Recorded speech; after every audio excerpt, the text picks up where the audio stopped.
Para todos os cálculos realizados pelo sistema, este habilita ainda a possibilidade de se definir correção monetária, juros e multa.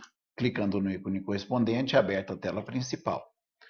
Relativamente aos dados gerais, nós podemos definir qual a incidência da atualização monetária, que pode ser pelo índice trabalhista, tabela única da Justiça do Trabalho diário, pode ser feito ainda pelo mensal e, havendo a necessidade ou interesse do usuário, utilizar por qualquer um dos demais índices estabelecidos e que possuem tabela no sistema: IGPM, INPC, IPC, IPCA, IPCAE, IPCAE com ATR e ainda somente ATR. Pode haver ainda, nesse caso, a possibilidade de combinação com outro índice. Basta clicar no índice correspondente, no ícone correspondente, e aí habilitar qual é o índice que se pretende realizar a combinação e também a partir de que data. Existe ainda a possibilidade de se ignorar a taxa negativa para os índices selecionados, caso aconteça de elas existirem. Nestes casos, o sistema considera como índice zero para o mês em que a taxa tenha sido negativa. No que diz respeito aos juros de mora, o sistema traz para o usuário como padrão o juro padrão, ou seja, atualmente 1% ao mês por rata dia. Mas ele possibilita ainda definir juros relativamente à fazenda pública, que a partir de determinada data é de 0,5% ao mês. Clicando no ícone correspondente, o sistema habilita a data a partir de quando vai haver incidência dos juros da fazenda pública.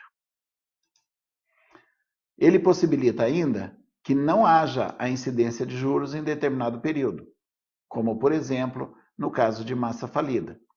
Deve-se definir data inicial e final e clicar no ícone adicionar, esse mais verde à direita. Neste período, o sistema não efetuará o cálculo de juros de mora.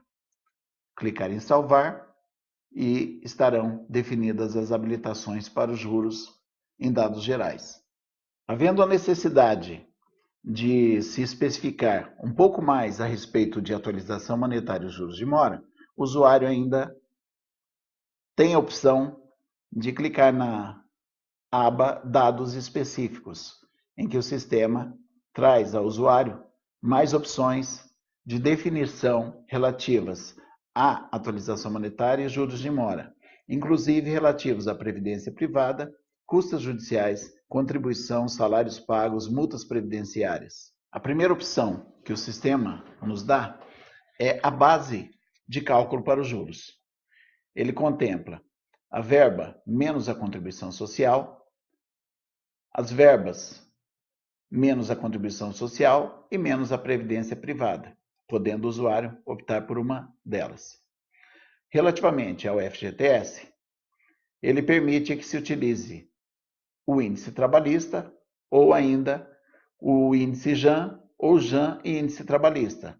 Nesse caso, o índice JAN e trabalhista seria o JAN até a data da emissão e o trabalhista a partir dessa data até a data de liquidação. A título de esclarecimento, o índice JAN se refere à atualização monetária e capitalização de juros remuneratórios de acordo com a Lei 8.036 de 1990. No que diz respeito à previdência privada, o sistema permite a utilização de índice trabalhista, a incidência de juros de mora ou ainda a utilização de outro índice, diverso daquele do índice trabalhista, podendo o usuário escolher qual dos índices pretende para a atualização da previdência privada. O mesmo se dá com relação às custas judiciais. A atualização monetária pelo índice trabalhista ou ainda a possibilidade de se utilizar índice diverso daquele trabalhista. Neste caso das custas, há a possibilidade ainda da incidência de juros de mora sobre o valor das custas judiciais. Há a possibilidade ainda de se delimitar com relação à contribuição social a forma de atualização monetária ou correção e a incidência de juros de mora. A atualização pela Lei 11.941, a partir da data definida na respectiva lei, limitando a multa a partir de determinada data, a trabalhista com relação a correção monetárias e juros, a previdenciária com relação à correção, em que se define até que data, e a trabalhista a partir daquela data. Há a possibilidade ainda da aplicação da multa previdenciária. Clicando no ícone correspondente, ele vai definir essa possibilidade. Para a utilização da multa previdenciária, deverá ser habilitado a correção pela tabela previdenciária. Nesse caso, haverá incidência da multa previdenciária sobre os valores respectivos. A atualização referente aos salários pagos, o sistema também prevê a forma de se definir ou parametrizar. Estas verbas são aquelas em que houve o pagamento dos salários, porém não ocorreu o recolhimento das contribuições previdenciárias. No mesmo sentido, aplicação ou não da multa previdenciária. Havendo a definição no campo próprio do histórico salarial e dos dados do cálculo de que haverá incidência de contribuição previdenciária sobre os salários pagos, o sistema utilizará esse campo com base nesses dados para efetuar os respectivos cálculos. Havendo alteração, não esqueça o usuário de clicar no ícone salvar.